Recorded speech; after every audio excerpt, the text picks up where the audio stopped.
Hello there, Wotb tankers, I'm Blitz, and welcome back to the channel once again if you have been sticking around for quite a bit of time. And if you're brand new to the channel, you find yourself clicking on today's content, you want to hear my opinions on Blitz, well, please make sure, of course, to smash that subscribe button down below, as it really does help out the channel a crazy amount. Now, normally I like to make fun, lighthearted videos on my channel. I like to say, fun little things that I think should happen in Blitz. Let's say like I did the E100 video where I talked about it's the most played tier 10 heavy in the game, talked about how to play it with live gameplay, or, I'll make a video on like the 5A and compare it to the IS-7. But today's video is going to be very, very different. This is going to be a fully opinionated video on what I feel should happen to Blitz.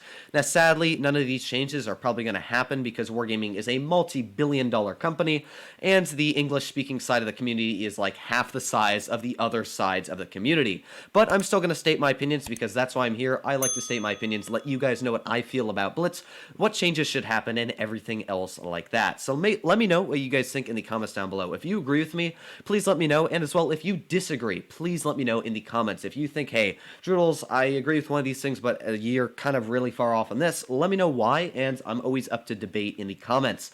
So, the first thing I wanted to get right off my chest is heat penetration in Tier 10.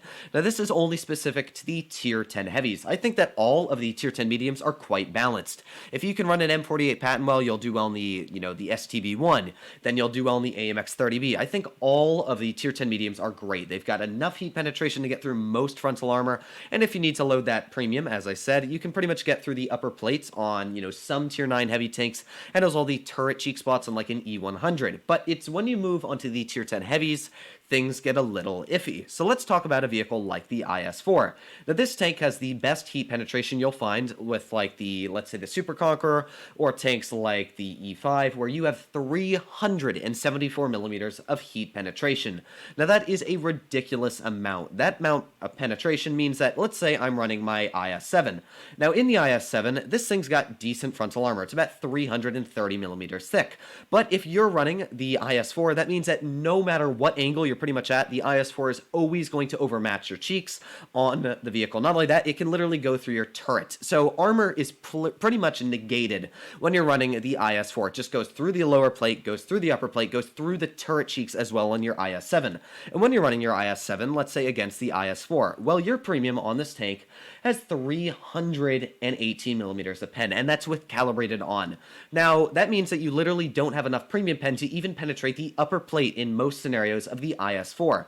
So the question is, how is that fair that an IS-4 can easily penetrate, negating all of the armor on an IS-7, where the IS-7 can't even with the premium penetrate through the IS-4? And it's one thing that I've always had issues with Tier 10 heavies, is there's no skill when you're running an IS-4, because, yeah, the armor's solid, and it is a good tank because of the armor, but it's also good because the heat penetration is so ludicrously high that it literally negates all armor in the game.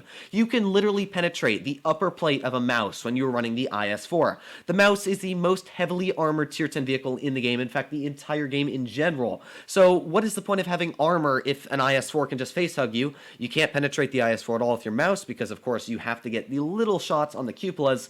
It's literally impossible, and the IS-4 is going to win every single time. That's one thing I really have issues with, and it's not that I think that Tier 10 heavies should get a buff in premium pen. Like the 111 5A, my favorite Tier 10 heavy in the game, has awful premium pen, only 333. It's 303 base. I'm, of course, running calibrated on it.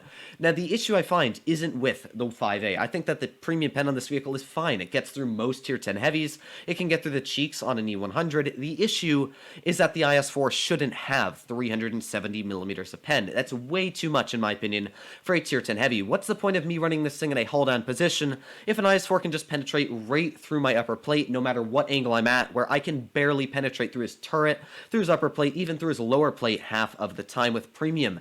So it's one issue I've always had with Blitz, is why give heavy tanks 370 millimeters of heat pen?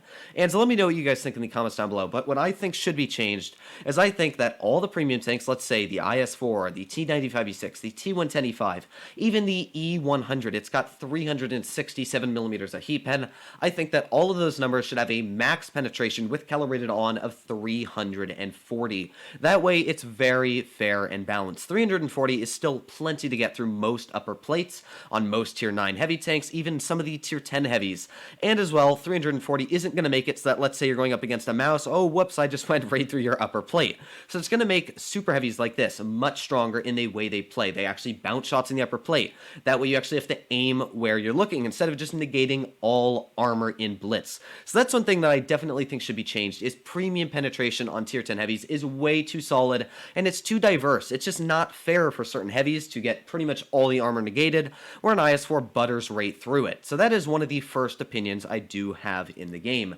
The second thing I wanted to talk about are premium vehicles in general, and that is, first of all, as Pantouf made a video on this I think a couple weeks ago, he first of all stated that premium vehicles in Blitz shouldn't exist, or at least certain types, I feel. So the Super Conqueror should not be a premium vehicle. This should have replaced, in my opinion, or at least gone next to the FE2 and 5B, one of the least played tier 10 heavies in the game, which I actually thought they were going to do, but it turns out that they brought the Super Conqueror in as a premium vehicle, or should I say a collector, and what do you know, but not a lot of people bought it because it's of course a collector and not a lot of people want it unless it's an overpowered vehicle. That's the same thing for the 111 5A. On World of Tanks PC, this of course is a tier 10 just tech tree vehicle. You can grind right up. It's one of the best, should I say, tier 10 Chinese vehicles in the game. It's got great DPM, great mobility, and while it is pretty solid in Blitz, nobody gets their hands on it because, of course, it's a collector vehicle. Once again, you have to spend money on.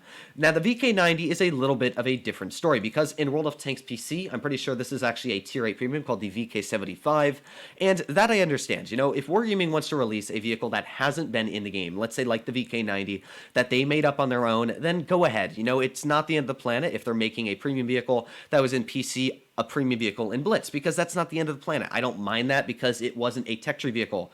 The thing I mind is when Wargaming gets tech tree tanks that did exist in tech trees on PC, and they just completely eradicate the entire chance of going down the line so that they can make a quick cash grab on it. That's something that I really don't enjoy. A great example of this would be the AMX M4, the brand new tier 10 French heavy tank that's going to be coming out. They could have made an entire French heavy tank line, an actual line that had heavily armored French vehicles. That would have been fantastic. I made a video saying that I would love Wargaming to do that, and sadly, well, they're not going to be doing that because they erased the entire possibility when they made the AMX a premium, or should I say collector vehicle. That's the same for the Badger. A lot of people always argued that the 183 should have been removed from the game. Well, Wargaming decided, you know what, instead of removing the 183 and solving a lot of issues, let's bring the Badger into the game, and let's make it a collector. That way nobody ever plays it. And that's some of the biggest issues I do have in Blitz. It's like the AMX 30B. All of these vehicles are supposed to be tech tree tanks. Why can't you make vehicles, or why can't you use Object 260, a clan rewards tank? Why can't you put that in Blitz as a vehicle that, of course, already off the bat wasn't a tank meant for the tech trees? Why can't you do something like that?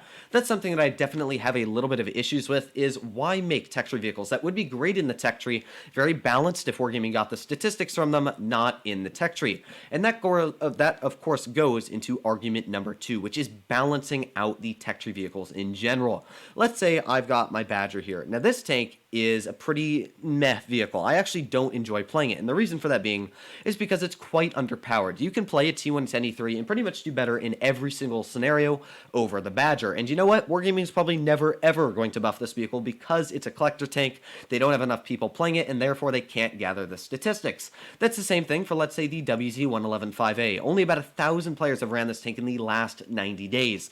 That's 10 times less than the E100. It's a crazy small amount. And of course, again, the issue with that is Wargaming isn't really caring about the statistics on it because so few people are playing it. They don't really have a good ballpark estimate, so they're never going to change anything on this tank. I definitely feel that while the 5A is a very solid tier 10 heavy tank, maybe it should get a little bit of a hit point buff, maybe a little bit more premium pen or something like that, where Wargaming's never going to touch them because, of course, they're not tech tree vehicles. They don't really care if people buy them. It's only tanks like the T22 medium that they really want to sell. And these are, of course, always issues, like the T95E6. This tank should not have a cupola on the roof of it. A lot of people know this vehicle. It's not a spectacular tank. I do enjoy it, and I actually think it's a very solid vehicle, but that's on my playstyle. You know, if you're an average player trying to run this tank, you're going to absolutely hate it most of the time because an STB1 is going to make quick work of you shooting right in your cupola, and while this does have great penetration, it's still not a spectacular tier 10 heavy, and I definitely feel, again, that the cupola should not exist on this tank. It would make it really strong, but sadly, Wargaming's probably never ever going to do that. Then you move on to tanks like the Super Conqueror. This thing should not have a gun mantlet right through the center of the tank that's able to be penned by a KV-1S, a tier 6 heavy. There's so many issues in Blitz on the collector vehicles that if they were made tech tree tanks, I really think would change the way Blitz is. I think that they would be more fair and balanced out there, because then of course you get vehicles like the T-22 medium, and we all of course know the T-22 medium is overpowered and broken, but yet Wargaming doesn't buff anything on it, and it's kinda weird. I mean, not buff, nerf, ooh, do not want them buffing this, but as we know, the T-22 medium is overpowered in pretty much every aspect. It's got a great gun, it's got ludicrously thick armor, it's got a great top speed. Why doesn't Wargaming nerf it? I don't know, because of course a lot of people are making money on it. There's just a couple issues I have with tier 10 in general, in my opinion, and I think Pantouf said this as well. Wargaming should not be making tier 10 collectors a thing. Just don't make them. Just, if you want to make tier 10 collectors, I'm fine with it, but they shouldn't be tech tree tanks. The T-22 medium, I'm all for that. It's not a tech tree vehicle, didn't affect anything. I don't care if they bring in the Object 279E, of course that'd be awful, but if they made it fair and balanced, I wouldn't really care. The issue is when they take away a line I would love to grind in Blitz. It's actually taking away the fun in the game because it's bringing less opportunities in the Blitz. You know what Wargaming did? Instead of bringing, let's say, a tank line like the AMX M4 or the AMX 30B tank line, you know, a very fun one at that, or the Badger, I don't know, anything super fun, they brought in the Ho-Ri. Now, not only do I think the Ho-Ri is a really ugly looking Lego brick, but also not a lot of people play this. This is one of the least played tier 10 tank destroyers in the game. Why is that? Well, it's first of all kind of ugly, and second of all, because nobody asked for these. Nobody said, hey, I really want a tank destroyer that's got this really weird alpha, the premium's kind of cool on it, but it's just not something people wanted in World of Tanks Blitz. And they could have made the Ho-Ri, for all I care, a collector vehicle, because that's not something that existed already in Blitz. So that's my opinion in World of Tanks. Let me know what you guys think in the comments down below.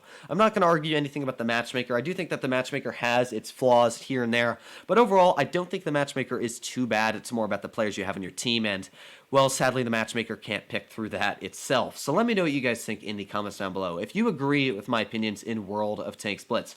I'm sorry that I made a little bit of a different type of video today, but of course, I kind of want to always state my opinions. I want to let you guys know what's going through my mind, so that way, if I'm thinking wrong or I'm thinking correctly, I know and I have confirmation from you guys, so that way, maybe I can tell Wargaming and they'll listen to me. And Wargaming, if you're listening to today's video, please take some lessons of advice. Make that AMX a tech tree vehicle, which you won't, because I'm 99% sure it's probably going to be coming out in the Blitz fair for a very, very hefty price. But, of course, if you guys enjoyed this type of video, please make sure to smash that subscribe button down below. Let me know what you guys think, and other than that, I'll see you in the next one.